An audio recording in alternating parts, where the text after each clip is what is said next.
السلام علیکم ورحمۃ اللہ وبرکاتہ۔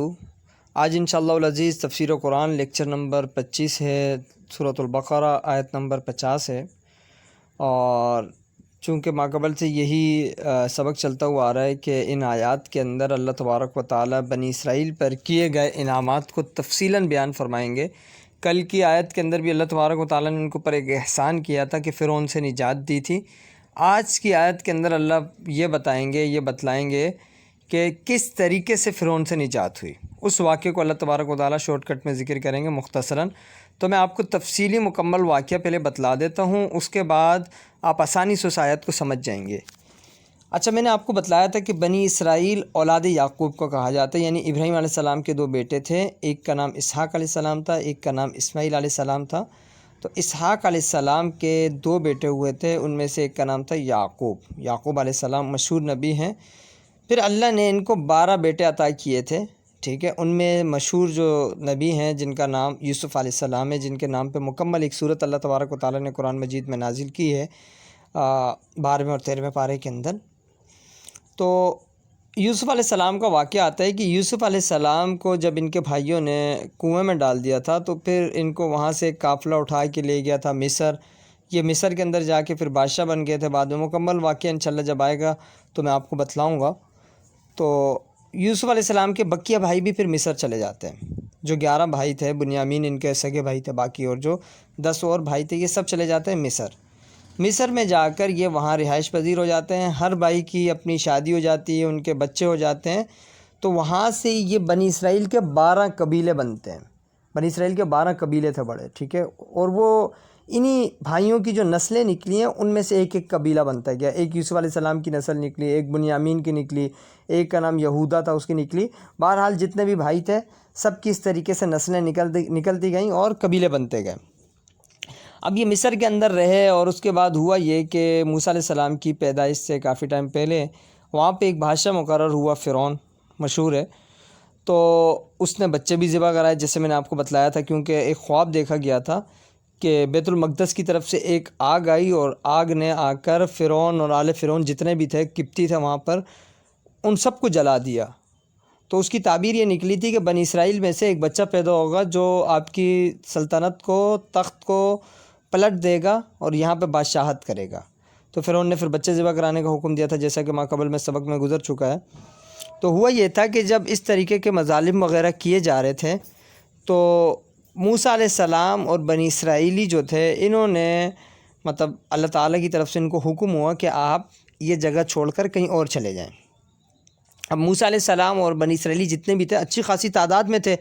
اب اس میں مختلف روایات آتی ہیں کہ کتنے بنی اسرائیل کے لوگ تھے اس وقت، تو مختلف روایات ہیں، لیکن سب سے صحیح قول یہ ہے کہ 12 قبیلے تھے، اور ہر قبیلے میں بہت زیادہ تعداد تھی۔ اب کتنی تعداد تھی اس کے بارے میں قرآن و حدیث ہمیں کچھ بھی نہیں بتاتا، تو لہٰذا اس چیز میں ہم نہیں پڑھیں گے۔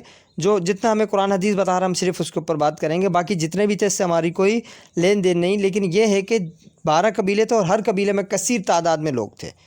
اب ہوا یہ کہ یہ چونکہ فرعون کی مرضی کے بغیر اس مصر سے باہر نکل نہیں سکتے تھے، تو انہوں نے یہ کہا کہ بھئی ہم جا رہے ہیں، ایک تہوار ہے، عید ہے، ہم وہ منانے کہیں باہر جا رہے ہیں شہر۔ تو انہوں نے وہاں سے اجازت لی فرعون وغیرہ سے۔ اس کے بعد یہ پورا جتنا بھی بنی اسرائیل تھے یہ سب نکلے۔ فرعون کو پیچھے شک ہوا کہ بھئی یہ میرے مظالم سے وہ کر کے بھاگ رہے ہیں مجھ سے۔ تو اس کی سلطنت پہ رہتے ہوئے ان کو فائدہ یہ تھا کہ انہوں نے بہت سارے بنی اسرائیلیوں کو اپنا غلام بنایا ہوا، تو ان سے کام کاج کراتے تھے، ان کی لیڈیز وغیرہ سے۔ تو فرعون نے اپنا لشکر پیچھے تیار کیا اور ان کے پیچھے چل پڑے۔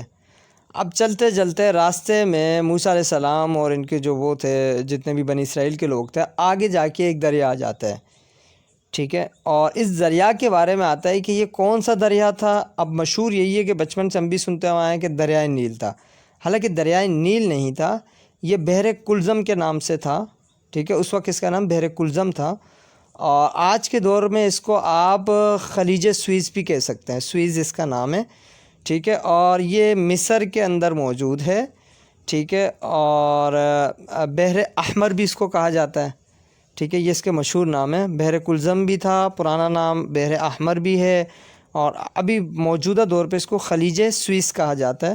نیٹ پہ آپ سرچ کر لیجئے گا، اور یہ تصویر میں آپ کو نقشہ دکھا رہا ہوں، اس میں آپ دیکھ لیں، ٹھیک ہے۔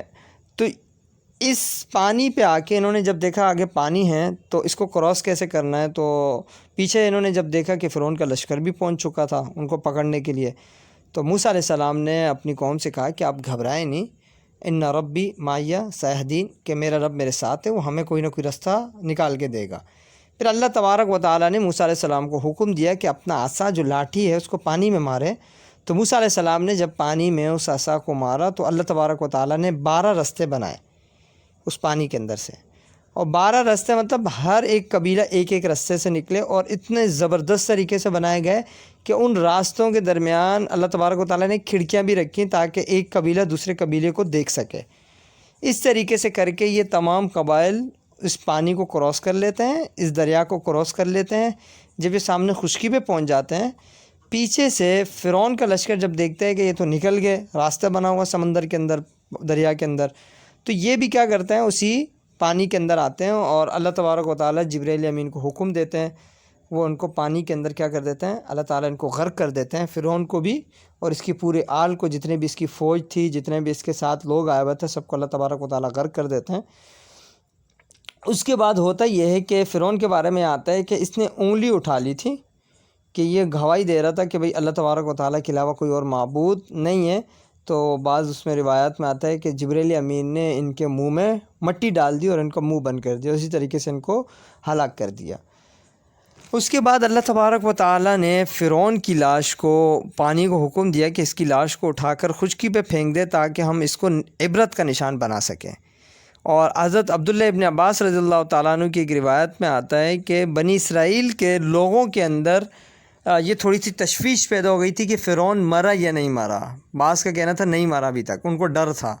تو اللہ تبارک و تعالیٰ نے ان کے اس ڈاؤٹ کو کلیئر کرنا تھا، اس شک کو ختم کرنا تھا، اس وجہ سے اللہ تبارک و تعالیٰ نے فرعون کی جو لاش تھی اس کو اٹھا کے باہر پھینک دیا تاکہ وہ دیکھ کر اطمینان کر لیں کہ فرعون غرق ہو چکا ہے، مر چکا ہے۔ ٹھیک ہے، تو یہ آج کا یہ اللہ تبارک و تعالیٰ اس آیت کے اندر یہ بیان فرمائیں گے کہ کس طریقے سے اللہ تبارک و تعالیٰ نے فرعون کو غرق کیا، آل فرعون کو غرق کیا، اور موسیٰ علیہ السلام اور بنی اسرائیل کو اس چیز سے نجات دی۔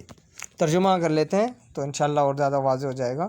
وَإِذْ فَرَقْنَا بِكُمُ الْبَحْرَ، اللہ فرماتے ہیں اور جب فرقنا، ہم نے پھاڑ دیا، فرق ہے وہ پھاڑ دینے کے معنی میں آتے ہیں، جب ہم نے پھاڑ دیا، بکم تمہارے لیے، البحر دریا کو، فانجیناکم اللہ فرما رہے ہیں کہ ہم نے تمہیں نجات دی، یہ کل بھی یہ لفظ آیا تھا، فانجیناکم ہم نے تمہیں نجات دی، بچا لیا تمہیں، واغرقنا آل فرعون اور آل فرعون کو ہم نے کیا کر دیا، غرق کر دیا، وانتم تنظرون اور تم دیکھ رہے تھے، یہ سارا معاملہ تم کیا کر رہے تھے، بالکل سامنے دیکھ رہے تھے لائیو۔ وَإِذْ فَرَقْنَا بِكُمُ الْبَحْرَ اللہ فرماتے ہیں جب ہم نے پھاڑ دیا تمہارے لیے دریا کو، فَأَنْجَيْنَاكُمْ پس ہم نے تمہیں نجات دی، وَأَغْرَقْنَا آلَ فِرْعَوْنَ اور ہم نے غرق کیا آل فرعون کو، وَأَنْتُمْ تَنْظُرُونَ اور تم یہ سب چیزیں، یہ سب معاملہ دیکھ رہے تھے۔ تو آج کا سبق یہیں تک رکھتے ہیں، اللہ تعالیٰ سے دعا ہے کہ اللہ تبارک و تعالیٰ عمل کی توفیق عطا فرمائے۔ السلام علیکم ورحمۃ اللہ وبرکاتہ۔